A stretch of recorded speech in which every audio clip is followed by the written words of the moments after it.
এজন ক্যান্ডিডেটে যদি AB written দিয়ে তেওঁ ফাইনেল মেৰিট লিষ্টত ইউবি সিলেক্ট হ'বনে নহয়। নমস্কাৰ, আপোনালোক সকলোকে প্ৰফুল্ল অসম ইউটিউব চেনেললৈ স্বাগতম জনাইছোঁ।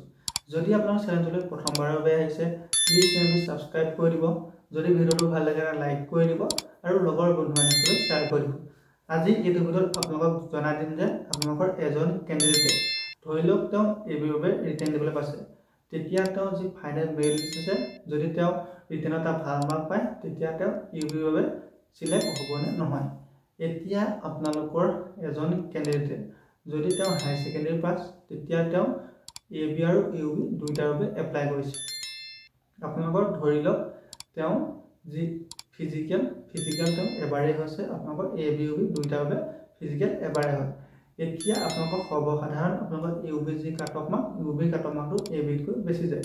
এতিয়া আপুনি ধৰি লওক তেওঁ ফিজিক্যালৰ মাৰ্ক পালে 30, তাৰপিছত আপোনালোকৰ যি ইউবি কাট অফ মাৰ্ক আপোনালোকৰ গ'ল 31 বা 32, তেতিয়া তেওঁ ৰিটেন দিবলৈ ইউবিত নাপালে, কিন্তু তেওঁ আপোনালোকৰ চিনাপ আপোনালোকৰ 20 নম্বৰ পালে, তেতিয়া তেওঁ 50 হৈ গ'ল। আপোনালোকৰ 50ত এবি ৰিটেন টেষ্ট দিবলৈ নাম আহি গ'ল। আপোনালোকে কথাখিনি ভালদৰে শুনক। আপোনালোকৰ তেওঁ ইণ্টাৰভিউত পাইছে আপোনালোকৰ ফিজিকেলত 30 মাৰ্কছ ইউবি, তাৰপিছত এবিত পাইছে তেওঁ 50 মাৰ্কছ, আপোনালোকৰ ইউবি কাট অফ গ'ল আপোনালোকৰ 32, তেতিয়া তেওঁ আপোনালোকৰ ৰিটেন টেষ্ট দিবলৈ নাপালে ইউবিত, কিন্তু আপোনালোকৰ এবি কাট অফ গ'ল 50, তেতিয়া তেওঁ ৰিটেন টেষ্ট দিবলৈ পালে। তাৰপিছত আপোনালোকৰ যি ফাইনেল মেৰিট লিষ্ট আপোনালোকৰ ফাইনেল মেৰিট লিষ্টত আপোনালোকৰ ইউবিৰ কাট অফ গ'ল আপোনালোকৰ 70, ইউবি কাট অফ আপোনালোকৰ 70 গ'ল। তাৰপিছত আপোনালোকৰ ল'ৰাজনে আপোনালোকৰ যি ৰিটেন টেষ্ট আছে ৰিটেন টেষ্টত আপোনালোকৰ 45 মাৰ্ক লাভ কৰিলে, তেতিয়া তেওঁ ফিজিকেলত যি 30 মাৰ্ক আছে তাৰপিছত আপোনালোকৰ যিটো আপোনালোকৰ ৰিটেনৰ 45 মাৰ্ক পালে, তেতিয়া তেওঁৰ টোটেল মাৰ্ক হ'ল আপোনালোকৰ 45 প্লাছ আপোনালোকৰ 30, আপোনালোকৰ তেওঁৰ টোটেল মাৰ্ক হ'ল 75, আপোনালোকৰ ইউবি কাট অফ গ'ল 70, তেতিয়া তেওঁ ইউবি যি কাট অফতকৈ 5 নম্বৰ বেছি পালে। এতিয়া তেওঁতো আপোনালোকক অলৰেডি তেওঁ ইউবিৰ বাবে ৰিটেন টেষ্ট দিবলৈ পোৱা নাই, তেওঁ মাত্ৰ এটা পোষ্টত এবিত ৰিটেন দিছিল, কিন্তু যেতিয়া তেওঁ এটা ৰিটেনত ভাল মাৰ্ক পাই গ'ল তেতিয়া তেওঁ যিটো আপোনালোকৰ ইউবি কাট অফটো 70 আছিল, কিন্তু 75 পাই গ'ল, কাৰণ তেওঁ আপোনালোকৰ ফিজিকেলত 30 আছিল ৰিটেনত 45 হ'ল, আপোনালোকৰ টোটেল 75 মাৰ্কছ হৈ গ'ল। তেতিয়া তেওঁ ইউবিৰ বাবে চিলেকশ্যন হৈ যাব। তেতিয়া তেওঁ ফাৰ্ষ্ট প্ৰিফাৰেঞ্চ ইউবি আছে, তেওঁ যদি এবিটো চাকৰি পালে ধৰি লওক ইউবি কাট অফ আৰু এবি কাট অফ দুইটাৰ লগত যদি তেওঁ মাৰ্কটো মিলি যায়, তেওঁ যদি ফাৰ্ষ্ট প্ৰিফাৰেঞ্চটো ইউবি থাকে তেতিয়া তেওঁ ইউবিত চাকৰি পাব।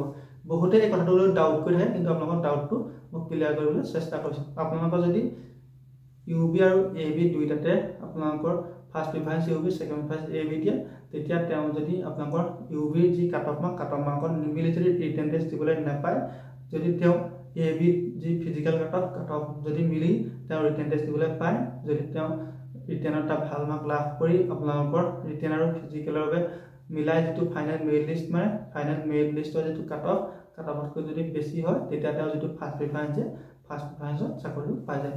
গতিকে আপোনালোকে ধৰি লওক আপোনালোকৰ যদি ড্ৰাইভাৰৰ প্ৰিফাৰেঞ্চ আছে, যদি ড্ৰাইভাৰটো যদি আপোনালোকে ৰিটেন টেষ্ট দিবলৈ পাইছে, যদি আপুনি ৰিটেনত এটা ভাল মাৰ্ক পায় তেতিয়াতো ইউবি বা এপিআৰৰ যি ফাৰ্ষ্ট প্ৰিফাৰেঞ্চটো চাকৰি পাই যাব পাৰে।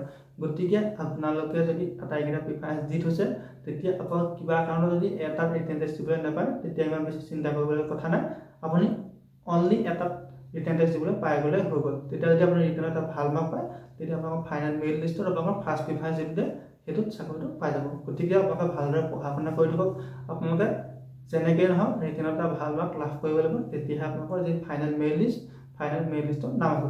যদিহে আপোনালোকে ৰিটেনত এটা ভাল মাৰ্ক লাভ কৰে, আপোনালোকৰ ৰিটেনৰ বাবে 1:5 কৈ মাতে, আৰু আপোনালোকৰ যি ভাইভাৰ বাবে 1:2 কৈ মাতে। গতিকে আপোনালোকে ৰিটেনত এটা ভাল মাৰ্ক পালেহে আপুনি 3জনৰ পিছ পেলাই ভাইভা দিবলৈ পাব, আৰু আপোনালোকৰ ভাইভাটো অলপ ভাল হ'লে আপুনি সেই এজনৰ পিছ পেলাই আপুনি চিলেক্ট হ'ব। গতিকে আপোনালোকে ভালদৰে পঢ়া শুনা কৰি থাকক। এতিয়াতো আপোনালোকৰ বহুতৰে ইণ্টাৰভিউ শেষ হ'ল, গতিকে এতিয়া আপোনালোকৰ পঢ়া কাম ভালদৰে পঢ়া শুনা কৰি থাকক। ধন্যবাদ।